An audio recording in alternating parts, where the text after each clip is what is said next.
Hello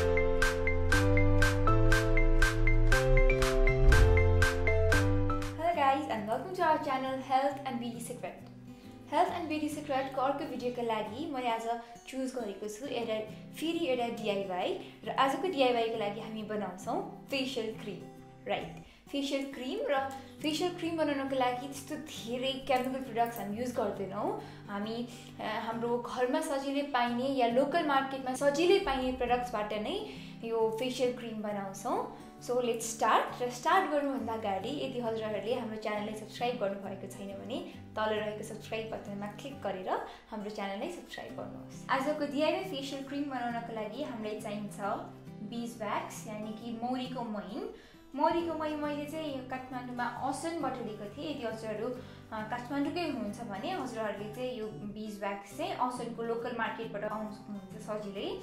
र अर्को चाहिन्छ अलिभ ओइल र अर्को कोकोनट ओइल र last vitamin E capsule. DIY facial cream बनाउनको लागि यो जुन बीजवैक्स छ यसलाई डाइरेक्टली युज गर्न मिल्दैन। यसलाई पहिला हामीले ग्रेट गर्नुपर्छ यानी कि कोरेसोले कोर्नुपर्छ। सो म पनि पहिला यसलाई कोर्छु।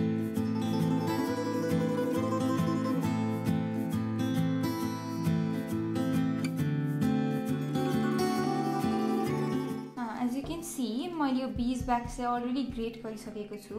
अब यो ग्रेट गरेको बीजवैक्समा म लिन्छु 2 टेबलस्पुन कोकोनट ओइल,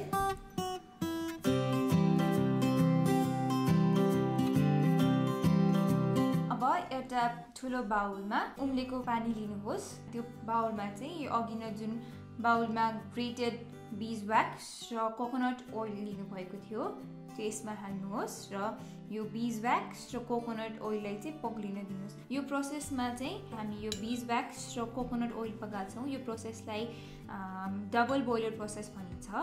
कुनै पनि ओइललाई हिट गर्दाखेरि हामीले डाइरेक्टली आगोमा हिट गर्नु हुँदैन। त्यसो गर्दाखेरि ओइलको या त्यो प्रोडक्टको जुन गुडनेस हुन्छ त्यो सबै हामीले लिन पाउँदैनौं।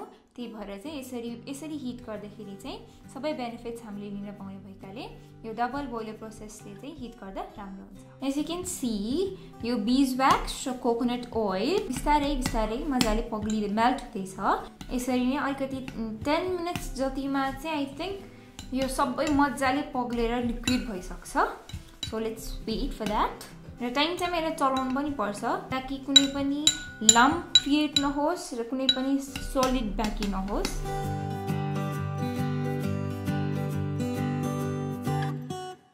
दस मिनट पछि हेर्न सक्नुहुन्छ हाम्रो बीजवैक्स पनि कम्प्लिटली मेल्ट भइसकेको छ। मौरीको मही पनि मजाले पग्लेर लिक्विड भइसकेको छ र मैले त्यो तातो पानीबाट यो बीजवैक्स र कोकोनट ओइलको मिक्सचरलाई निकालिसकेको छु। अब यसमा म एड गर्छु हाफ कप अलिभ ओइल। यो ग्लास अलि ठुलो भएकाले म चाहिँ हाफ भन्दा अलि थोरै नै मेजरमेन्ट लिन्छु। यति अलिभ ओइल हाफ कप या 1/4 ग्लास यो अलिभ ओइल म यो मिक्सचरमा हाल्छु। हजुरहरूले हेर्न सक्नुहुन्छ यो अलिभ ओइल हालेपछि नै यहाँ एउटा क्रीम जस्तै कन्सिस्टेन्सी फेरि अर्को सेमी थिक कन्सिस्टेन्सी भइसकेको छ। अब यसमा म एड गर्छु 2वटा vitamin E capsule. Vitamin E क्याप्सुलले यो जुन हामीले बनाइरहेको DIY फेशियल क्रीम छ यसलाई प्रिजर्भ गर्ने काम गर्छ। सो भिटामिन E लाई चाहिँ स्किप नगर्नु होला। यसलाई फेरि राम्ररी मिक्स गर्ने। अब यो मिक्सचरलाई सेलाउन दिने। अब यो मिक्सचर मजाले सेलाइसकेपछि यसलाई एउटा एयरटाइट कन्टेनरमा स्टोर गर्ने।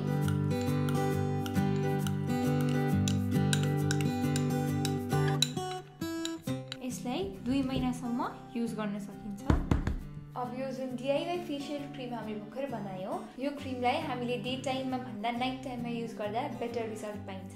र यो क्रीमलाई कसरी युज गर्ने भनेर म हजुरलाई अहिले देखाउँछु। र यो क्रीम युज गर्नु भन्दा अगाडिको एउटा इम्पोर्टेन्ट स्टेप छ र त्यो स्टेप हो आफ्नो फेसको क्लेन्जिङ।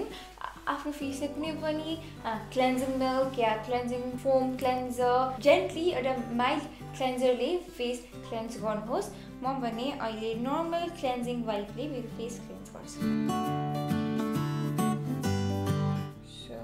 फेसमा खासै मेकअप थिएन, so the wipe is pretty clean. र अब चाहिँ यो क्रिम हामी लगाउँछौँ। र यो क्रिम म अलिकति मेरो हातमा लिन्छु, जेन्टली मेरो फिङ्गर्समा रब गरेर चाहिँ मेरो फेसमा लगाउँछु।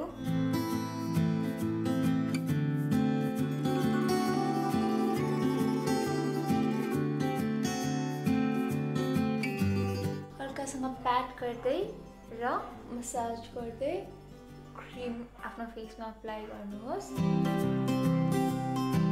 जस्ट लाइक मैले गरिरहेको छु अहिले त्यसरी नै।